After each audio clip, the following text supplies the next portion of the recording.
Hey everybody, it's Never, and welcome to Commuting with Never, the show that happens while we wait for video capture to be fully fixed on my end so I can start making real videos again. Today we're going to talk about video games. I know, big surprise here, but we're specifically going to talk about how video games are like drugs. So video games can be like a lot of different kinds of drugs, but I'm going to focus on a couple of specific concepts. Now, for me, being a person who is the way that I am, and I may go into more detail on that at some point if people are interested. Ooh, now that's mysterious. Video games can be very therapeutic for me. They give us a few things that are really important to our psychological health. And one of those things is autonomy. They give us the sensation that we are making choices that will direct how our experience goes. We are making choices that matter to us. Another thing that it gives us is it gives us a sense of accomplishment and meaningful accomplishment. You can have accomplishment that doesn't mean anything to you, like, oh my goodness, I went and got the mail, I feel so great. That doesn't really happen. But there's also things that you could try and accomplish that are way too difficult. And by the time you're done with them, yeah, it's an accomplishment, but sometimes it feels like, was that even worth it because it was so much trouble? What we want are middle-of-the-road accomplishments. Something that you feel like it was worth your time to do. It wasn't a really big stretch and stressful thing, but at the same time, it wasn't something that was trivial. So a reasonable accomplishment. That's why we have a difficulty adjustments in games, is so that we can put it to where we feel like, okay, this isn't too easy, but I'm not getting frustrated. That's right about where you want it. That's honestly why we have LFR and normal, heroic, and mythic, which I think may be a little too many, but they serve their purposes pretty nicely. So another way that video games are like drugs is the way that I got my wife to start playing video games with me. Now listen up here, you guys. Or girls who have gamer or non-gamer husbands. You see, if you're gonna get your significant other play games with you, my best advice, and this is one of the best pieces of advice I've ever come up with in my whole life, is that, by golly, fall in love with and spend your life or get married to somebody who likes to play games too, if you possibly can, because if that's an important part of your life, it's something that sort of creeps into all other aspects of your life, and being with somebody that enjoys the same thing there is nearly priceless. If it doesn't matter that much to you, then it doesn't matter that much. But let's say that you're just with somebody who doesn't mind but isn't particularly interested. And that's what the boat that my wife was in. She had played games before growing up here and there, but it wasn't a really big deal to her. And I thought, I want to make this more interesting to her. I want to make this something that she really enjoys so that we can enjoy it together. And so what I did was I carefully came up with a strategy. And that strategy I learned from watching people do drugs. That might sound terrible, but it's true. So the first thing is you find the gateway drug. The gateway drug is something that they'll be likely to do, likely to try and enjoy, but it leads to other things. So the gateway drug for my wife was The Sims. And playing The Sims, she was able to realize that, gosh, playing games is still fun, and it's something that you can enjoy even if you're not a kid. And I remember we had this computer, I forget exactly what it was, but it wasn't much. It was like one of the early Pentium 4s with like a Willamette core, and it was just really terrible. The Pentium 3s were actually a little better than those. Anyway, it was a crappy computer, and she did this thing where she made this big old warehouse that took up the biggest lot, almost all of it, and she filled it up with these rugs that all kind of overlapped one another. And then she put a fireplace in it and invited every single person she could over to the house and took the doorway, so they were all trapped in there in this giant warehouse full of rugs and a fireplace. And she knew that the plant would catch fire, so she put one plant next to the fireplace on top of one of the rugs, which was on top of several other rugs, and they all just kind of layered on one another to fill the whole room with rugs, this giant warehouse room. with like 35 people in there from around the same neighborhood. I think it was 35 was the most you could do then. Might have been different. Anyway, as you've probably guessed by now, that plant caught fire. And after the plant caught fire, one of the rugs caught fire. But because of the way that rugs catch fire, in that game, in the first Sims game, when a rug caught fire, the whole thing lit up instantly, and instantly lit up anything touching it. So as you can guess, every single rug in that room lit up simultaneously in the same second. And it also lit all the people on fire, and the resulting explosion of fiery death was so severe that it actually crashed the computer. It just, 1 minute there's a plant that catches fire, the next thing there's a boom and the computer is rebooting. I was so proud of her that day. So then we decided to look at some other stuff, and we started playing Age of Empires, or no, not Age of Empires, the one after, Age of Mythology, which I actually really liked. Some people thought it was crappy, but I thought it was a really fun game. And she didn't care much for actually conquering other civilizations. She just kind of liked to build her town and become invincible and then face roll the other civilizations. And it seemed like it was always the purple team, because we would make it to where we would band to a team and there'd be like 6 other teams of just computer-controlled civilizations, and we'd let them fight amongst themselves while we fortified, and then we'd go and kill them all. And that lasted for a little while. So we did that, and that was fun. It got to where she was playing something that had other people involved, you know, specifically me, but it was another step. The next step was to try something where it was a little more of an in-depth game that required a little more thought and participation and was longer termed instead of just a short match or just blowing a family up in a warehouse. And that was Morrowind. And Morrowind brought with it some really interesting challenges, learning how to circle straight and stuff like that.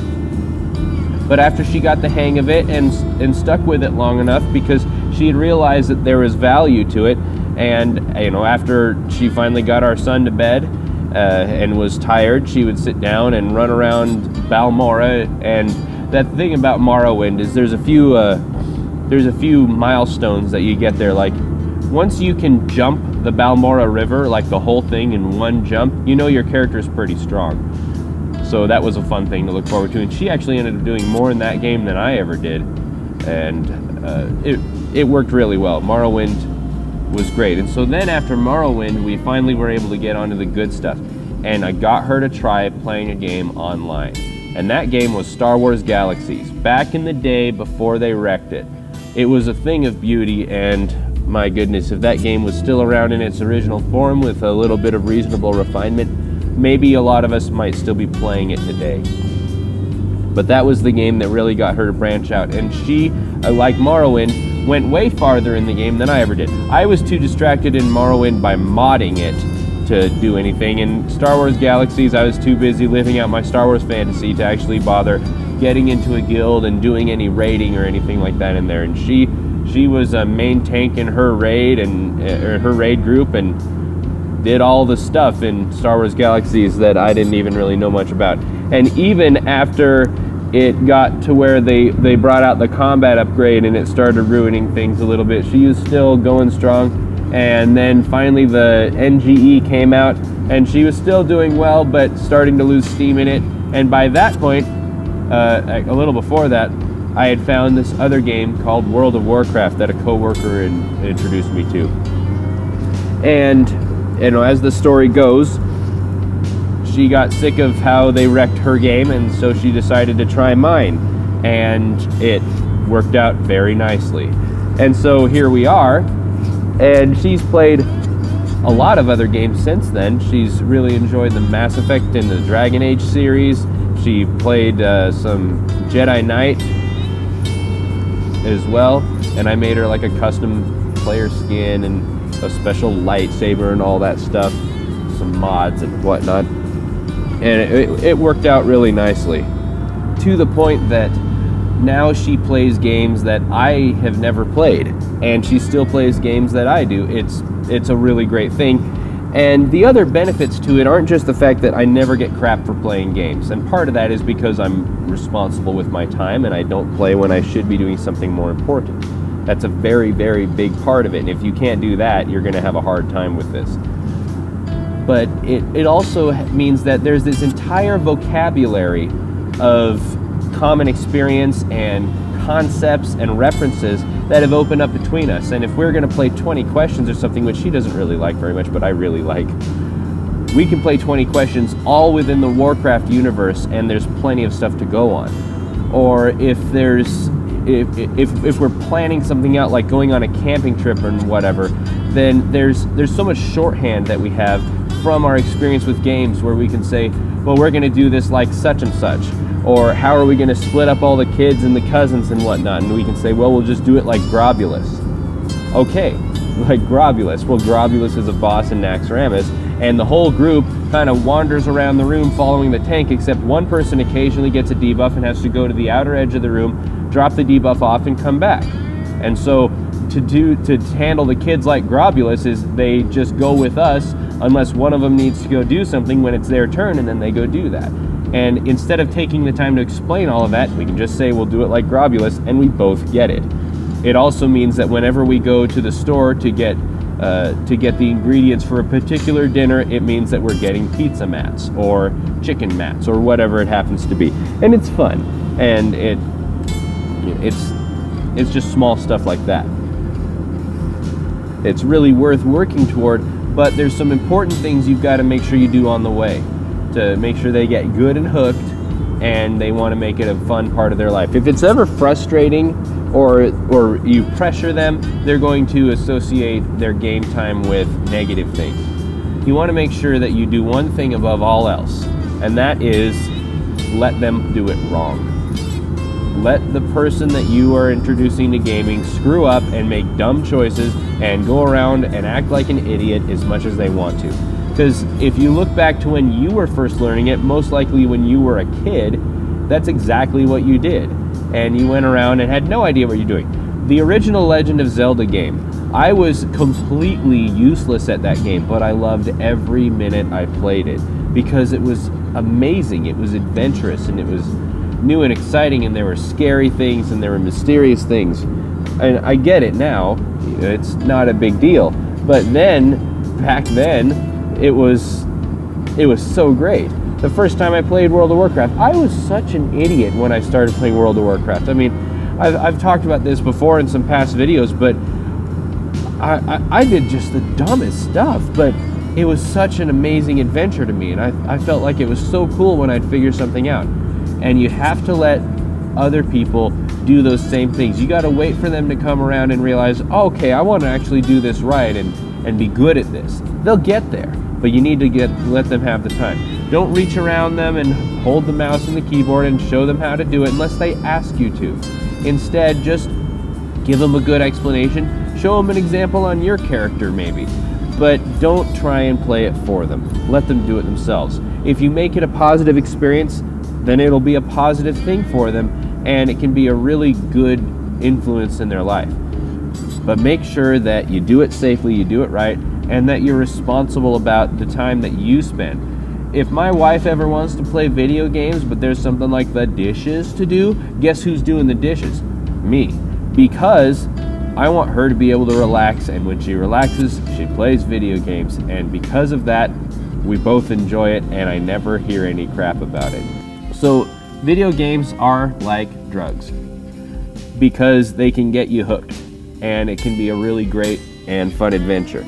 They're also like a lot of drugs that are meant for treatment, because sometimes if you are feeling frustrated in your job or at school and you don't feel like anything you do matters, playing a game can give you back that sense of autonomy, that sense of purpose and accomplishment that you might be missing from somewhere else in your life. That's one of the fundamental reasons we play games.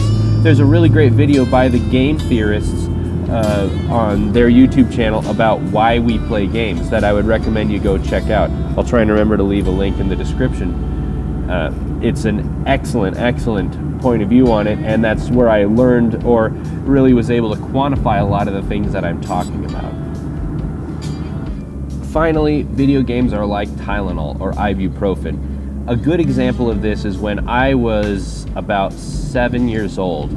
I was in an accident on the school playground where I was running off to play Ninja Turtles with my friends over in the corner of the playground where the trees were. And we had all just seen the movie. And so every day we'd head off to those trees because it looked like the place in the Ninja Turtles movie where they were all missing Splinter.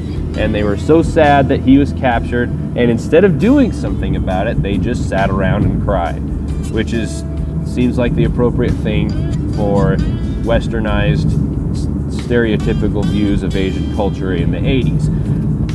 And we were running out there, and this other kid was running toward the field where they all played football, which I didn't really understand and still kind of don't. But we weren't looking the same way, and he ran right into me, and my really wicked sharp canine tooth, which is still nice and pointy, my kids say it's like a vampire, tore right through the front of my face. And so if any of you ever meet me in person, I've got this scar on my upper lip that actually looks kind of awesome. And that was from my own tooth cutting through my face. And so I had to go get stitches, and I was really good for that because I've got a decent pain threshold. And then I came home, and I was home from school for a couple of days. And so my dad, and this is really out of character for him. He is a great person, but he doesn't really always appreciate my chosen forms of entertainment. And so my dad goes and maybe my mom told him to do it. He gets the NES game DuckTales, which if any of you know, the DuckTales game is just awesome. And so I had that for the first time ever to play while I was homesick. And I didn't think about how much my face hurt at all. I was too distracted by this awesome game to even notice. And all I did was I would eat my chicken soup because I couldn't chew anything, it hurt too much. And I'd play DuckTales, and then I'd fall asleep on the couch where I was by the TV. And I did this in kind of a cycle, once in a while getting up to go to the bathroom for like 3 days. That was my whole life for like 3 days, and boy, it was great. And I realized that I didn't need to, suffer or worry about the pain or ask for more medicine. I could just play video games instead because it was such a great distraction I didn't even think about how much it hurt. So it was really great. Video games can be therapeutic. Another thing that they can be therapeutic for is coping with loss or grief or other emotional stressors. Not just in the ways that we talked about before with autonomy and purpose and accomplishment, but just with an ability to have an outlet. Sometimes in Mass Effect, I was dealing with some really frustrating things in my life when I was playing through Mass Effect 2 the first time. And so I chose the Vanguard class, which has a couple of things that make it particularly enjoyable for me. One is that it uses the shotguns, and in Mass Effect the shotgun is just a really satisfying thing because it feels like it's got a good heavy impact. The other thing, it has that charge ability, and so my fighting style in the game is I would charge right up into battle and I'd shoot things point blank with the shotgun, and then I would just like elbow strike them to death. And that gave me a really sort of tactile sensation of destroying things, and it was a way for me to relieve a lot of stress. And it helped me a lot through that particular time in my life. Another thing it can do that's been really useful for me is it can really improve and hone your ability to problem solve. Particularly Zelda games or most adventure or RPG games have an element where problem solving becomes extremely useful. In the video that I made a few months back where I talked about how to deal with other people in social situations in games and be beneficial to your raid, I go over a lot of those types of things, and you learn those from problem solving.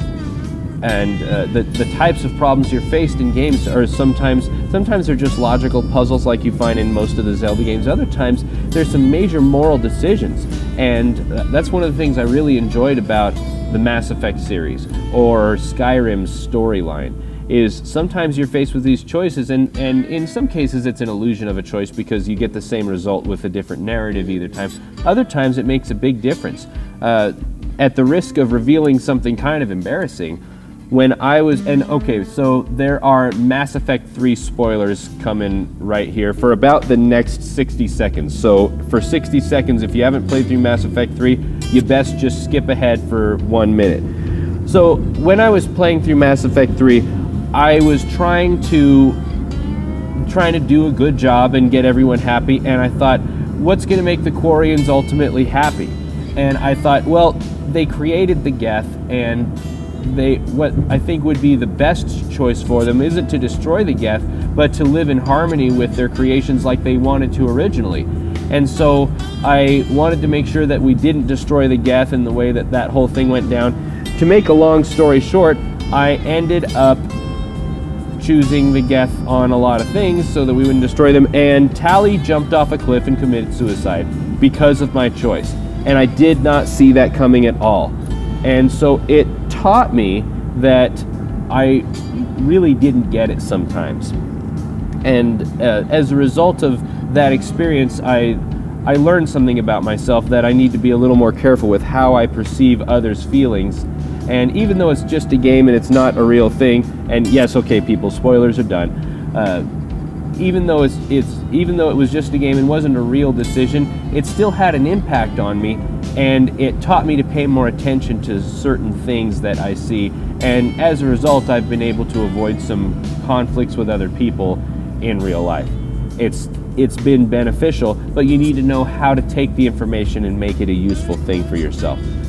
Anyway, I think I've kind of gone on long enough about this concept, and I hope that it's been useful to you, and it might help you spread the value and the joy of healthy gaming around to other people in your life, because it can be a really wonderful thing. And whether you're playing something really in depth like a nice big modded Skyrim, or you're doing some heroic or mythic raiding in World of Warcraft, or you're sitting there making mods trying to make a career out of it, or you're just playing freaking Bejeweled on your smartphone, it's still something that we all really do in one way or another, and that can be a major and rewarding part of a healthy life if you use it correctly. So thanks for listening, and I hope that we get back to regular videos soon. If you have a topic you'd like to have me discuss, then leave a comment. I'd be happy to look at other options here in the meantime. And thanks again everybody for listening and supporting the channel. Okay, thanks, bye.